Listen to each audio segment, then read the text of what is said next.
Hello, and welcome to your Statistical Inference 2 lecture. Today, we're going to focus on talking about evaluating an estimator. But in order to do that, let's first review what an estimator is. We learned 3 new vocabulary terms in our last class: estimands, estimators, and estimates. Estimands are a target quantity to be estimated. For instance, we might want to know the mean height of all people named Michael in the United States. In this case, mu is our estimand. This is the target quantity that we want to estimate. We want to know how tall is the mean height of people named Michael. An estimator is essentially a recipe or a function that we can apply to a sample of data that is going to get us an estimate from that sample. For instance, we might have an estimator, the sample mean, which tells us if we have a sample of heights of people named Michael, how to get our estimate, the sample mean. And last but not least, we have our estimate, which is the value of the estimator applied to an actual sample. For instance, if we had a bunch of heights, we might get a sample mean of 176 centimeters. The whole purpose of estimands, estimators, and estimates is that we often want to make inferences or conclusions about a population, but we don't have data from the population, and so we want to make guesses about it based on data from a sample. In the last lecture, we spent a lot of time and effort talking about coming up with an estimator and different ways that you could do that. So today, I want to talk a little bit about how you might evaluate whether the estimator you have is actually a good one to use. And this is really important because remember, our goal at the end of the day is to do inference. We want to take information from a sample and apply that knowledge to the population as a whole. For instance, learning about the mean height of all people named Michael based on a random sample of people named Michael. So let's talk about some criteria that you might want to use to evaluate your estimator. Remember, the goal of an estimator is to estimate the estimand well. We want to make sure that the population parameter that we're targeting is well estimated when we apply the estimator to various samples of data.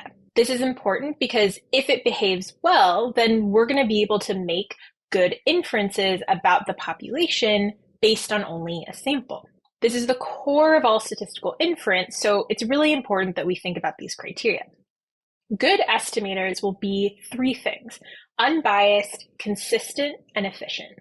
First, let's talk about unbiasedness. Now, this term is probably already familiar to you because it's really common in machine learning, but let's define it specifically here. The intuitive idea behind unbiasedness is that our estimator, theta hat, should not consistently misestimate theta in a systematic way. In other words, it's okay if we're wrong. It's not okay that we're systematically wrong. This plot is a really common plot to show when teaching machine learning, but it also applies here. Here you can see on the rows that we have low bias in the top row and high bias in the bottom row. You can see here that bias essentially means, like, on average, are we getting the correct answer? In the bottom row, you can see that that's not the case. In both of those cases, we are consistently missing the bullseye, right, our estimate, high. We're going a little bit too high compared to what the estimate should be. So intuitively, what we know is that we want to make sure that our estimate is not consistently misestimating our parameter theta in some systematic way. Mathematically, we are going to define unbiasedness as the expected value of our estimator theta hat is equal to the actual estimand theta. So what does this look like? One of the things you may have heard if you took any other statistics classes is the fact that the sample mean is an unbiased estimator of the population mean. That doesn't mean that every single time we take a sample mean, it is going to be equal to the population mean, but it means the expected value of our sample mean is going to be the population mean. Mathematically, it looks like this. So here at the top, you can see our formula for the sample mean, or our estimator, mu hat. In order to calculate a sample mean, we just take 1 over n times the sum of all of the different values in our sample. This gives us our sample mean. Well, what's the expected value of our sample mean? Well, we've learned how to take expected values, so let's do that here. Here at the bottom, you can see that we've worked through the math. The expected value of our estimator is going to be the expected value of 1 over n times the sum of all of our different sample values. We can break that out by pulling out the 1 over n and the summation outside of the expectation, and we get 1 over n times the sum of the expected value of each individual item in our sample xi. Now, we know that the expected value of our samples is just mu, because these are samples drawn from our population. So we can see that the expected value of our estimator, the sample mean estimator, is equal to our actual estimand. In other words, the expected value of a sample mean is the population mean. So that's great. We had an unbiased estimate of the population mean just by using the sample mean. But what about when it doesn't work out?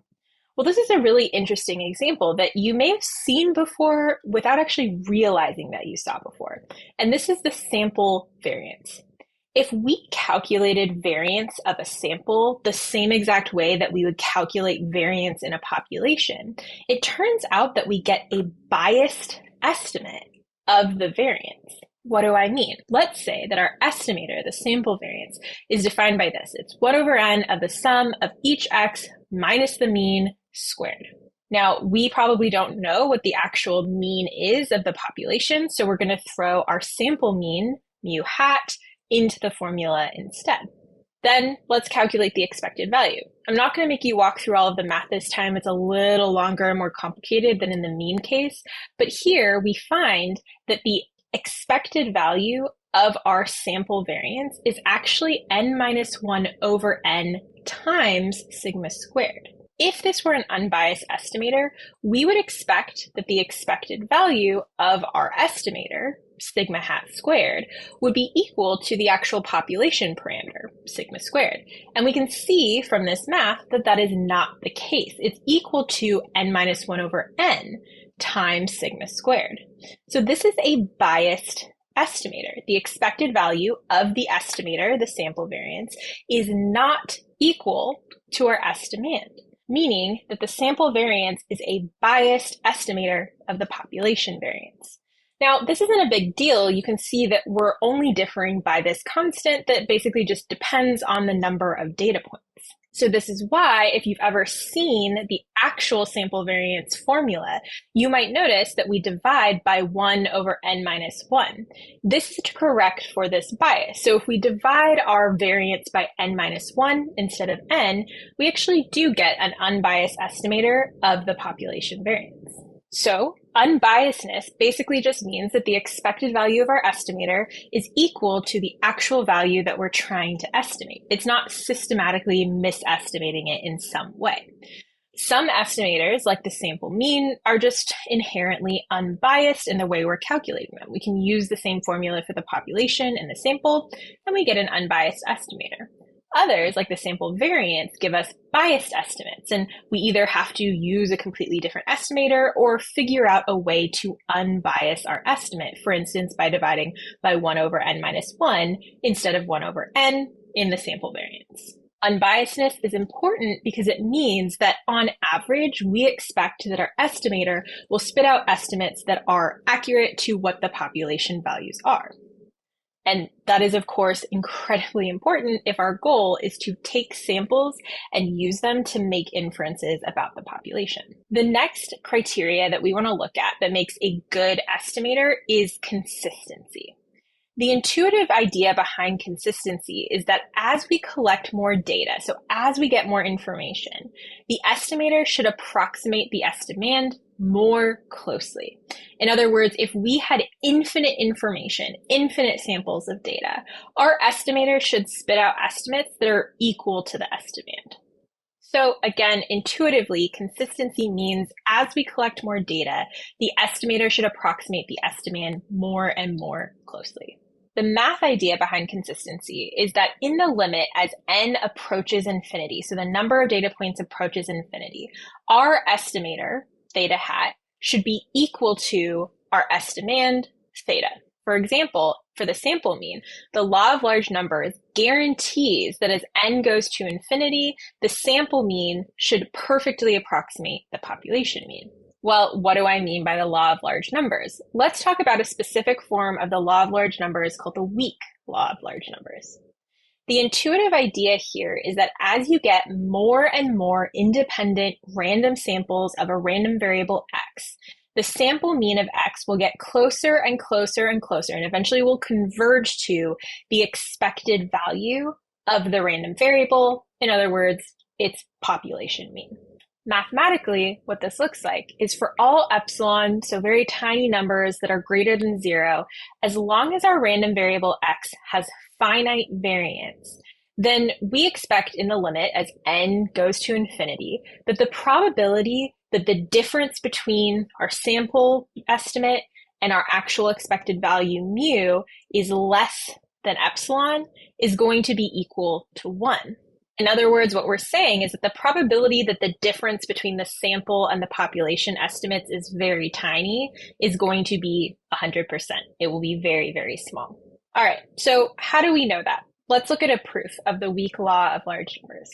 So if we have our random variable x and it has finite variance and some expected value mu, we can use Chebyshev's inequality to place an upper bound on the probability that the distance between our sample estimate, this x bar of n, and its expected value, mu, is greater than or equal to epsilon. So we're taking some small value of epsilon and we're saying, what is the probability that the difference between our sample estimate and the expected value is greater than that really tiny value? Using Chebyshev's inequality, we can place that upper bound. We know that that upper bound is going to be the variance of our sample estimate divided by epsilon squared. We know that the variance of our sample estimate is going to be sigma squared over n, and so we're going to replace that variance with sigma squared over n, and we end up with this as the upper bound of what the probability of our sample estimate being further away from mu than epsilon.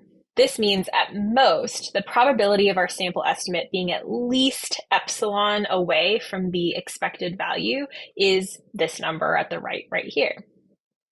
Now let's think, as the number of data points goes to infinity, what is going to happen to that upper bound? Well, you might be able to think through the fact that as that value of n goes to infinity, we're going to be dividing a constant by a very, very increasingly large number. Thus, as n goes to infinity, sigma squared over n times epsilon squared is going to go to 0. So what that means is as n goes to infinity, the probability that our sample estimate is different than its expected value goes to 0. Thus, the probability that the distance between our sample estimate and its expected value is less than epsilon, our very tiny number, goes to 1. This means that as n goes to infinity, essentially, our sample estimate will converge to our population estimate, the expected value mu. Consistency is really important when it comes to doing inference about a population based on a sample, because this says as our information in the sample increases, then we will get a better and better estimate of the population value that we're trying to estimate. And as we proved asymptotically, as n goes to infinity, we are guaranteed that our sample mean is going to converge to our population mean, the expected value. The last criteria that we're going to talk about today that makes a good estimator is efficiency. The intuitive idea behind efficiency is that the estimate we get should have the smallest variance possible.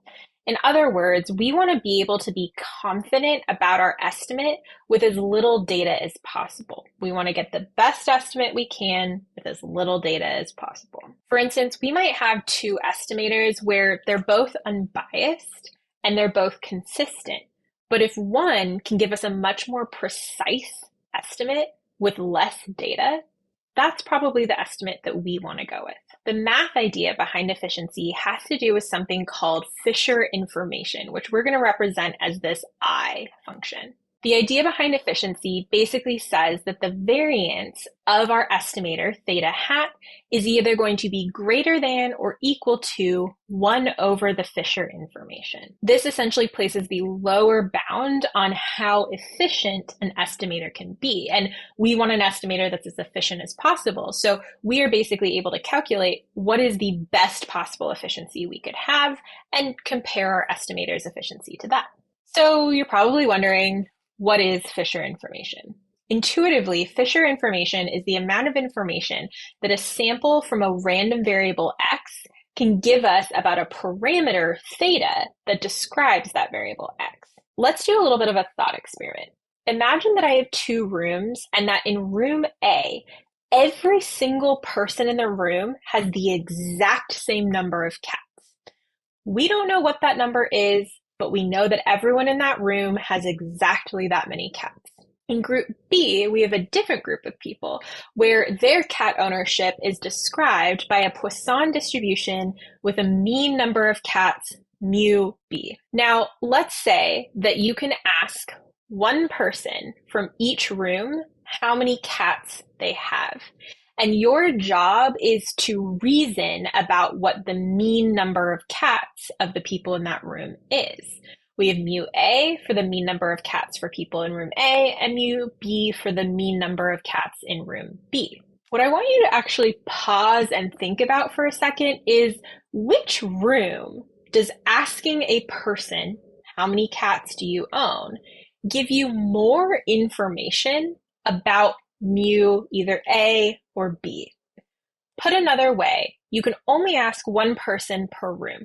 Does asking someone from room A or room B give you more information about that room's mean number of cats? Pause for a second and think about that. All right, trusting that you paused and thought about that, let's do a slightly different but very similar thought experiment. Now I have the same 2 rooms with different groups of people. I know that in room A, people's heights are distributed normally with a mean mu A and a standard deviation of 8. In room B, I have a bunch of people whose heights are distributed as a normal distribution with mean mu B and standard deviation of 1 centimeter. So again, 2 different rooms. Their heights are both described by normal distributions, and I'm trying to figure out what their mean height is. Again, I can ask one person per room what their height is. In which room would asking one person their height give me more information about that room's mean? Think about that for a second as well. Okay, so hopefully these examples help you think a little bit about what it means for information to be gained from a random sample about a population parameter. If we go back to the first cat owning example, hopefully it makes intuitive sense that by asking one person in room A how many cats they have, you gain all the information there is to know about the mean number of cats. And that's because in that room, we already know that every single person has the exact same number of cats. So if you know the number of cats that person 1 has, you know the mean value of the cat ownership in that room. Whereas in room B, it's helpful to know how many cats person 1 has, but it doesn't give you quite as much information about the mean number of cats. For instance, let's say that you ask someone, hey, how many cats do you own? And they say 27. That gives you some information about the mean number of cats. For instance, we probably don't think the mean number of cats is 1. And we probably don't think the mean number of cats is 10,000. Just knowing one person's cat ownership gave us some information about what the mean number of cats would be, but we're still uncertain. We could have a mean of 20 cats or 10 cats or 40 cats. All of those numbers seem pretty reasonable, so we were able to narrow it down a little bit, but not as much as in the first room where we're completely certain about what the mean is after asking one person. Similarly, in a slightly different example here, we get more information by asking someone in room B what their height is compared to asking someone in room A. That's because the people in room A are more variable. Their heights vary pretty widely compared to in room B. And so asking one person their height gives us a little bit of information about what the mean height in that room might be, but not quite as much information as knowing the height of someone in room B, where all of their heights differ at most by 3 or 4 centimeters. All right, let's talk about a slightly more mathy idea before we go full-blown math idea when it comes to Fisher information. So the slightly mathy interpretation of Fisher information is that it measures how sensitive the log likelihood is to changes in theta. The more sensitive the log likelihood is to changes in theta, the more information we get about theta from our data X. As a review, remember that the likelihood function tells you for various values of our parameter theta, how likely are they? How well do they fit with the data X that we've observed? For mathematical reasons, we often work with the log likelihood rather than the actual likelihood function itself. But remember that values that maximize the log likelihood also maximize the likelihood, and same thing for minimize. So again, Fisher information measures how sensitive the log likelihood is to changes in theta. Let's look at the graph, which basically shows the height room A and room B example that we were talking about on the last slide. On the x-axis, we have various values for mu, our parameter of interest. On the y-axis, we have the log likelihood. Remember, values of our parameter, in this case mu, that have high likelihoods, fit really well with the data. Notice for room B, represented by this red curved line here, which had a sigma of 1, we see that different mu's have very different likelihood values. Here we can see that 170 centimeters is much, much higher than, for instance, the likelihood at, let's say 160 centimeters. This is what it means for the log likelihood function to be sensitive to different values of theta. As theta changes, or in this case mu, which is the parameter we're estimating, as mu changes, the likelihood changes pretty steeply. What this ends up meaning is that values around 170 centimeters have a pretty high likelihood and quickly drop off as you look at mean estimates closer to 180, 190, or on the other side like 150 or 160. This means that small changes in our parameter mu have big changes in the log likelihood of those values. Intuitively, what this means is that we're relatively certain which values of mu are good estimates. They're the ones that are around 170 that have the highest log likelihood. On the other hand, when we look at room A that had a standard deviation or a sigma of 8, you can see that the log likelihood looks almost flat. Even large changes in the parameter mu don't make a huge difference to the actual log likelihood. In other words, this blue function is not sensitive to changes in your parameter mu. As mu changes, the log likelihood does not change very much. As we discussed in the slide before, when the standard deviation of the room's height was very small, knowing one person's height gave you a pretty good idea of what the mean height in that room should be. Whereas when the heights of people varied by a lot, by up to 8 centimeters as their standard deviation, we didn't learn a ton by asking one person their height. Asking one person their height and finding out that it's 165 centimeters doesn't really tell you much about what the actual mean height in the room is, because people in that room have heights that vary a lot. So again, our slightly mathy idea here is that the Fisher information measures how sensitive the log likelihood is to changes in theta. When we are really certain about what our parameter should be, the log likelihood should be very sharp, right? It should increase very steeply around that value, and it should be low elsewhere. When we're really unsure about the parameter that we're estimating, our log likelihood is going to be relatively flat. It's not going to be sensitive to changes in our parameter because we just don't know what values of our parameter are more or less likely. So keeping that in mind, that Fisher information measures how sensitive the log likelihood is to different values of theta, Let's look at the actual math idea behind Fisher information. One way to define Fisher information is by the negative expected value of the second derivative of the log likelihood with respect to theta. That's what this formula at the top is showing you here. But I want you to take a step back because I know sometimes that can look a little bit intimidating, and think about what a second derivative tells you. Remember, we just discussed the fact that if our log likelihood is sensitive to different values of theta, so as we change the values of our parameter theta, does the likelihood change really quickly? Think about what that means when it comes to the second derivative of our log likelihood. If our log likelihood is sensitive to changes in theta, then we expect its second derivative to be large, and therefore we expect to see high information. I'll say that again. If our log likelihood is very sensitive to changes in theta, then the second derivative should be very large in magnitude, and we should expect to see high amounts of information. Our log likelihood is very sharp and increases right around the value that we think is the best fit. Then we have a lot of information about what that value is. We're very certain that it should be very narrowly in that range. So again, the actual math behind the Fisher information is that it is the negative expected value of the second derivative of the log likelihood with respect to theta. In other words, when theta changes, how quickly does our log likelihood change? If we have a lot of information, it'll change very quickly, so we should have a large in magnitude second derivative.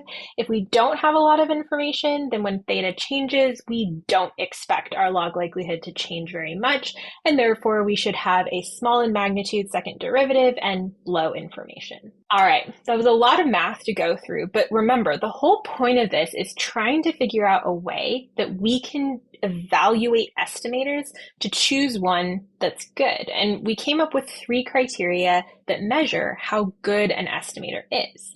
We said that good estimators are going to be unbiased, they are going to be consistent, and they are going to be efficient.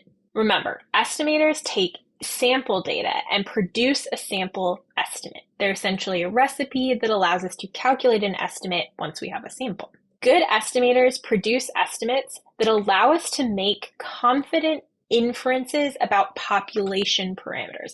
Remember, the whole goal of statistics is to take sample data and learn something about the population. As I mentioned before, good estimators are unbiased, consistent, and efficient.